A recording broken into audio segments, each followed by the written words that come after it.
Hello and welcome to Global Lens. Over the next 30 minutes, we put the spotlight on all the top stories from around the world. I'm Parikshit Luthra. These are the top global headlines we are tracking.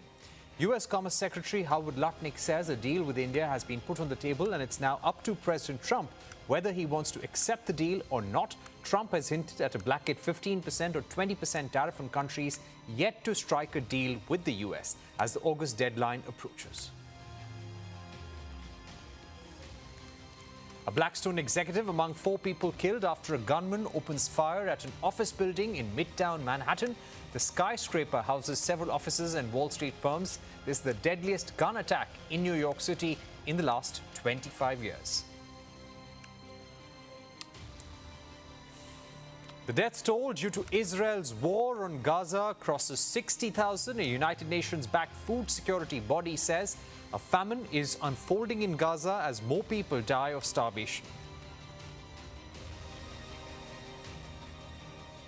Let's go straight to the market action. Asian markets traded mixed as investors awaited the outcome of US-China trade talks. Indian benchmark indices closed 0.5% higher, ending a 3-day losing streak. China's Shanghai Composite and South Korea's Kospi also ended in the green. Meanwhile, Japan's Nikkei and Hong Kong's Hang Seng witnessed some losses. European and American stock markets edged higher amid solid corporate earnings.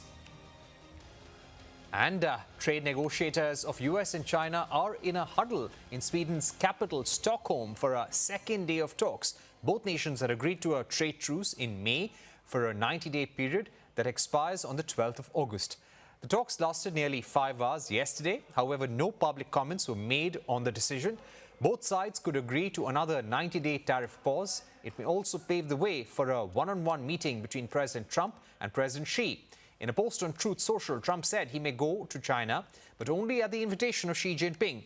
This is the third gathering of the trade teams, with the previous gatherings having taken place in Geneva and London. The markets are closely watching whether officials can solidify their recent gains, such as easing of curbs around semiconductors and rare earth metals. The talks come at a time when tariffs are looming over other countries that have not reached a trade deal with Trump. U.S. Commerce Secretary Farhat Mantoo has said that except for China, U.S. will have decided tariffs for the rest of the world by the 1st of August. To discuss the potential outcome of the U.S.-China talks, I'm now joined by Jacob Kirkegaard, Senior Fellow at Bruegel. Jacob, thank you very much for joining us. Do you believe that China has greater leverage in these negotiations happening at Stockholm? Oh, I don't think there's any doubt about that. The fact that the president of the United States expresses his willingness to go to China shows as much. And I think we saw earlier this year that China has what I think you can call escalation dominance through their control over critical raw materials, and also the basic fact that the United States was so dependent on goods imports from China that you were literally at risk of canceling Christmas in April if there had been no sort of unfolding of what appeared to be a bilateral trade embargo between the two. So yes, absolutely. In my opinion, in these negotiations, China is sitting at the end of the table. Right. I would also like to ask you, what realistically can we expect from these negotiations at Stockholm? Expectations overall seem to be low. At the most, do you expect an extension of the tariff truce? Yes, I mean, I think that is the strong base case at this moment. I mean, August 9th is rapidly approaching, and obviously, as you know, the Trump trade team have a lot of other deals to worry about in the coming days. So yes, I think a postponement, another 90 days or however long they can decide, is a strong base case. I think it's also very clear that for the Chinese government to agree to a one-on-one meeting between Donald Trump and President Xi Jinping, they don't want to have any surprises. They want to have a heavily scripted meeting. They want to have some concrete deliverables from that meeting. And that is likely to take some time. We will have to see. One other concessions that the Trump administration has made is to begin to roll back some of the technology export controls that the US has previously imposed on China. So a lot of things are in the air. But certainly for a bilateral presidential summit to take place, everything needs to be, if you like, decided in advance. Right. I would also like to ask you, Donald Trump wants deals to be black and white. He wants unprecedented access for American goods.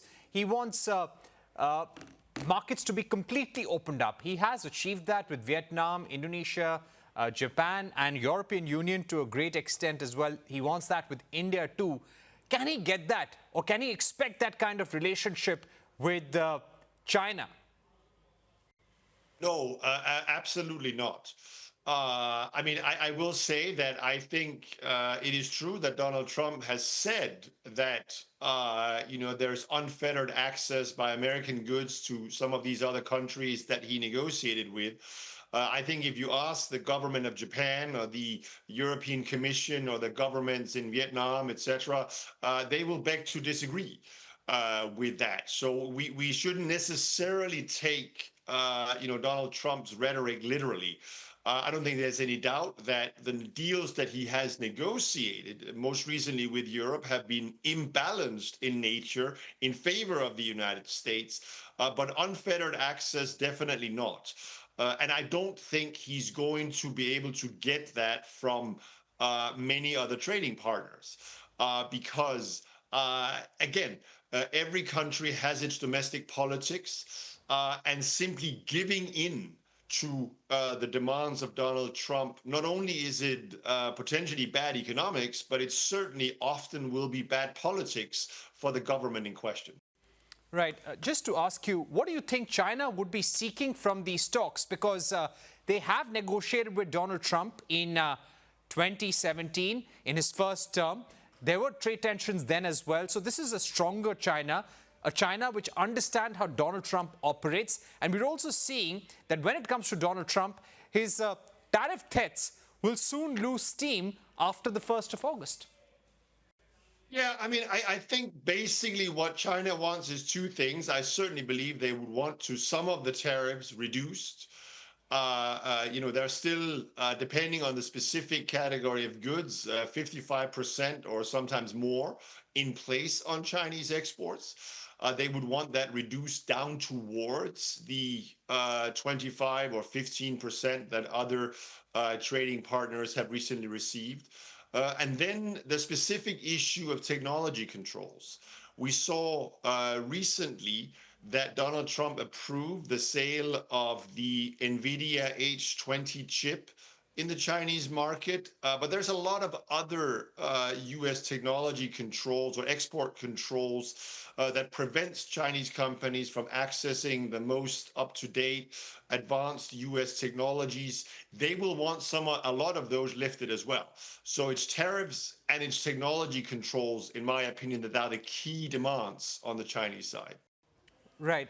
You know, the United States has a long-standing goal, and the long-standing goal is to rebalance China from exports to more domestic consumption for US goods. Can this administration achieve that? No, they cannot. I think we should, however, be clear that the Chinese government itself has expressed the hope or the intention to promote more domestic-led consumption-led growth for a more, if you like, balanced Chinese domestic economy, so that it is no longer as dependent on external demand as exports as we have seen in recent years. So this is not necessarily a US demand, it's actually the stated goal of the Chinese government itself. However, it is also very clear that there is great difficulty for the Chinese government to implement these targets in China. It is very expensive to promote household consumption in China. It is very politically difficult to roll back subsidies to export-oriented industries, etc., even if you are a autocratic leader like Xi Jinping. He also has to contend with a lot of vested interest in the Chinese economy. So I think at best, the shift towards a more consumption-led growth model in China will be very gradual over the next many, many years. Right. And my final question to you would be, to what extent will this lead to decoupling of trade between US and China? We saw US imports going up last year. The US trade deficit with China has gone up as well, which means that the overall goal of reducing your reliance on the Chinese economy, that hasn't been achieved. But if the tariffs continue at this level, do you expect decoupling and a decline in imports from China to US? Yeah, I don't think there's any doubt that if we continue to have tariffs frequently above 50% on direct Chinese imports to the or US imports from China, then absolutely we will see a reduction in those bilateral trade flows. In fact, the most recent data suggests that this is already happening. What we are not likely to see, however, because of the continuing very, very large US federal government deficits, etc., is a material decline in the overall US trade deficit. So the real question from a trade policy point of view is whether or not the policies of the Trump administration will succeed in preventing sort of transshipment of Chinese goods through third countries.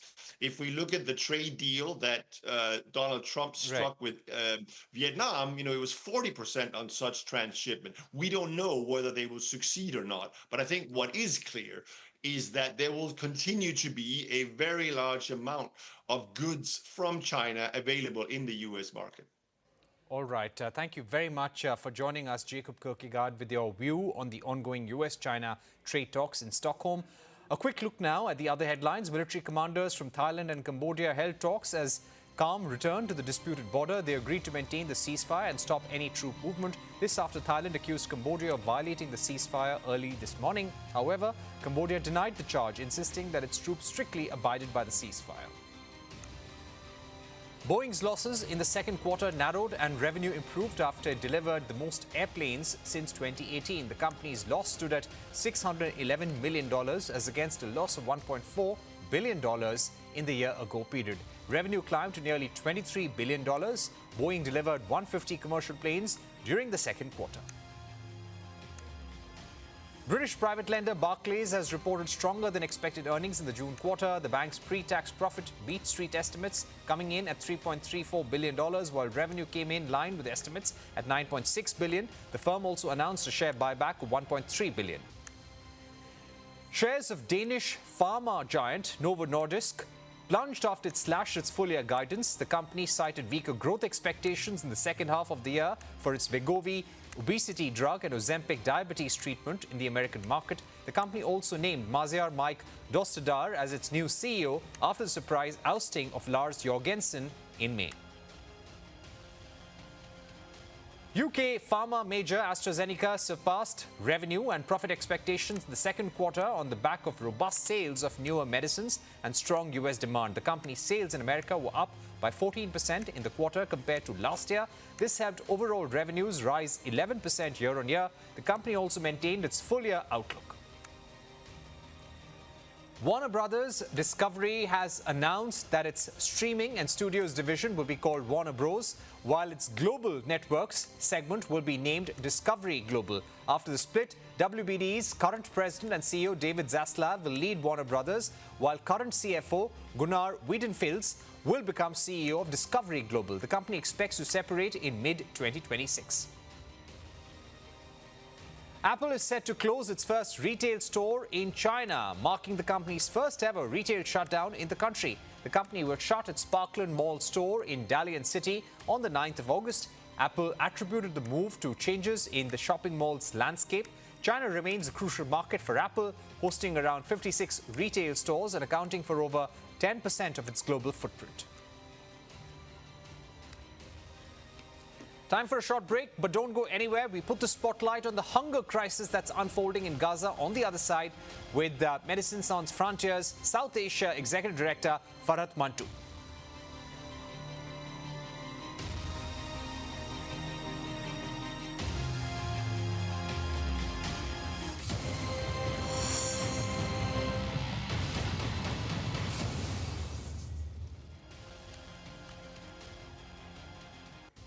Welcome back. The humanitarian crisis continues to worsen in the Gaza Strip. The world's top hunger monitoring body, IPC, said the worst-case scenario of famine is unfolding in the enclave, citing rising hunger-related deaths, malnutrition and diseases. While the alert does not constitute a formal famine declaration, it signals an alarming deterioration in food security. The conflict has severely disrupted food supply chains, access to clean water and healthcare services in the region. According to the Ministry of Health in Gaza, more than 60,000 Palestinians have been killed since Israel began its military campaign in 2023. At least 147 people, including 88 children, are reported to have died from malnutrition during this period. US President Donald Trump acknowledged signs of real starvation in Gaza and announced plans to establish food centers with open access to provide critical aid. Responding to the growing pressure, Israeli Prime Minister Benjamin Netanyahu paused some military operations and approved additional corridors to allow more humanitarian deliveries. However, UN humanitarian chief said that while the new access routes are a step forward, the overall volume of aid must be significantly increased to meet the scale of the crisis. To get a sense of the ground reality, we're now joined by Farhat Mantoo, South Asia Executive Director at Médecins Sans Frontières, which translates to Doctors Without Borders. Farhat, thank you very much for joining us. What we're seeing there in Gaza, extremely unfortunate. Some of the pictures that we're putting on our screens right now have been shared by your team.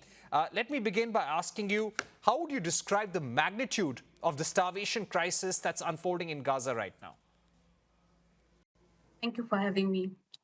Let me start not with the statistics, but something that I just heard from one of my colleagues.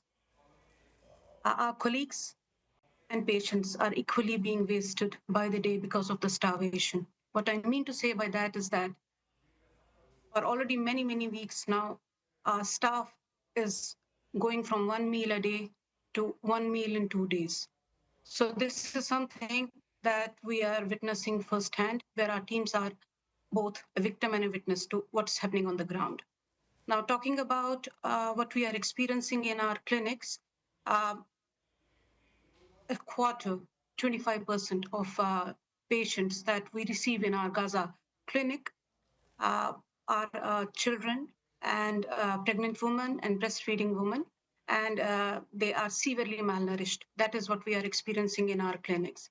And what does that mean is that in the last 1 month, the numbers have gone fourfold. That would indicate the amount of hunger and food scarcity that not only the team, but the patients are experiencing across the Gaza Strip. Allow me to kind of spell it out. What does it mean? So we are talking about a deliberate, a man-made starvation here, where the entry points, the distribution of aid is being controlled, is being without dramatizing it, we're talking about weaponized hunger here and not a hunger crisis per se. Absolutely, and it's a terrible situation. I'd like to ask you, there is a lot of international attention, condemnation for what is happening in Gaza, but why is that not translating into enough aid, enough safeguards, enough medical treatment for those who most need it? Unfortunately, we are at a point in time in history where the world is watching, and we are urging all the international leaders, anyone who has influence, to talk about it, not only what's happening on the ground, but actually bring some accountability to it. Just to illustrate what I'm talking about is that we are talking about at this point of time. So we have heard about in the news, I'm sure you must have heard about it. We are talking about airdrops, which is highly inefficient. We're talking about dangerous kind of approach, which is being almost kind of spelled out as a means to address what is going on the ground. For the sake of viewers, let me paint. We are talking about Gaza Strip, which is almost 41 kilometers long. And out of that, as per UN OCHA, we are looking at the 12% of the strip where around 2 million people are trapped. And if we talk about airdrops, we run the risk that some of the pallets may drop on the population, which has happened in the past. thus injuring and being more harmful for the people. Next to that, if these pallets fall outside the area, which are considered to be displacement kind of areas, then what we run the risk is that people are putting their lives at risk for food. And that has happened in last many, many months now, where we had food massacres happening at different food sites. Right, really shocking and worrying. We've also seen people who are standing by or going to aid collection centers or food collection centers being targeted. Why is this happening? Well, unfortunately, we are in a point in time where humanitarian aid, is no more impartial. It has been kind of funneled through a military and a political apparatus, which is creating conditions which sustain occupation, which defeat the basic principles of medical ethics, which defeat the basic principles of international humanitarian law. Aid should be provided uh, purely based on the needs, not on the imperative of checking people, seeing and being a means and a condition for displacement. So what is happening through, I'm going to talk about Gaza Humanitarian Foundation, which is slightly older than 2 months now. And what we have received in our hospitals and what accounts we have heard from our staff is that more than 1,000 people have been killed while either receiving food or in the way to go to receive the food. So we are here talking about hundreds of people who are risking their life either to die a slow death because of hunger or risk their life and go and collect food and have a bullet in their head. So this is where the circumstances we are experiencing on the ground. Okay, my final question, what would be the extent or the number of children suffering because of malnutrition? And in case the level of aid does not go up, how would the elderly, women and children be impacted in the weeks to come? Well, the fact is that the bus has left yesterday, not even today. We are talking about malnourishment, and it doesn't need a bag of rice would not solve it. Such conditions need therapeutic and medical treatments. So what we are asking for is opening up borders to allow humanitarian aid, because while the world is talking about airdrops as a solution, just few kilometers away, there are hundreds and thousands of trucks lined up with food, medicine, and nobody is talking of allowing them inside Gaza because the scale of the needs is so massive that airdrops cannot fulfill the needs on the ground. Uh, what we are experiencing is premature babies. And just to illustrate, again, I give you these indicators for you to get an idea of what our teams are experiencing on the ground.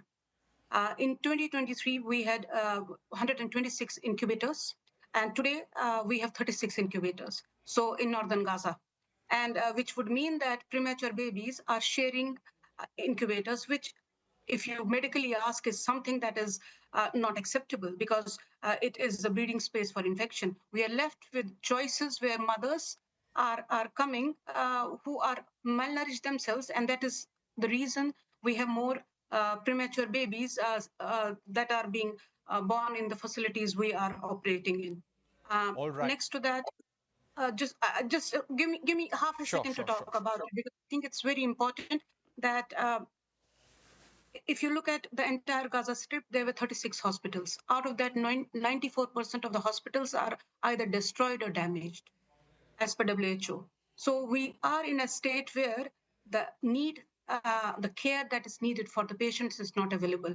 So a lot of medical evacuations are needed direly for cancer patients, for patients who are acute burn patients. So that is one area where I would urge everyone who has influence to be able to talk about it and bring attention to this and make the world act. And I think that's what we are looking for. We are All talking right. of not witnessing something that we all will be But we tomorrow need hold to act. responsible. No, that's a very important message to end on. Thank you so much, Farhat Mantoo, for joining us. We've run out of time, but let's hope there is more aid and there is more security of life and food to the people in Gaza. With that, it's a wrap on this edition of Global Lens. Thank you for watching. Goodbye.